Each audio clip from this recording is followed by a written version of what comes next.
Hello everyone! So ito maging konting ano muna tayo kasi may mga naiinis kapag ka naka-filter yung video mo o yung camera mo. So, okay lang. Hayaan nyo na silang mainis kasi nga minsan ang ugali kasi ng tao mahirap i-filter. So yeah. Kung sakali man may mga stress dyan kasi hindi sila natutuwa sa pagmumukha mo dahil naka-filter ka, okay lang yan. Basta ang mahalaga, yung ugali mo, hindi mo kailangang i-filter. Yung ugali mo is pinapakita mo kung ano ka talaga. Kesa naman yung ang ganda ng mukha, walang filter, pero yung ugali naman napaka-askad. So, sana nga meron ding filter yung ugali, no? Para pag kailangan mo ng maglaylo sa kasamaan, humarap ka lang sa filter tapos mapapalitan na yung ugali mo na hindi maganda.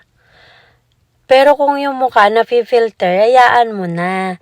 Filter mo lang. Huwag niyong pakialaman. Yung mga gustong magpaganda at mag-feel maganda. Parang ako, naka-filter lang din ako. So what? Now what? Ano ngayon kung naka-filter? Hindi ka nakahinga? Nabawasan ba yung pagkatao mo? Kung yung ibang tao naka-filter?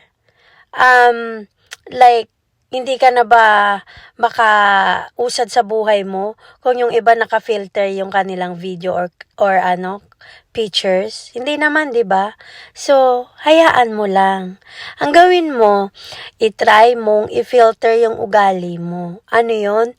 Tigilan mong mainggit at mainis sa mga ginagawa ng tao na hindi naman nakakasagabal at hindi naman illegal, hindi naman nagnanakaw, hindi naman pumabatay or nangaagrabyado ng tao. Gusto lang niyang maging maganda o cute or whatsoever. So, hayaan mo na. Ang i-filter mo kaya yung ugali mo. Kasi nanggigigil ako sa'yo. As in.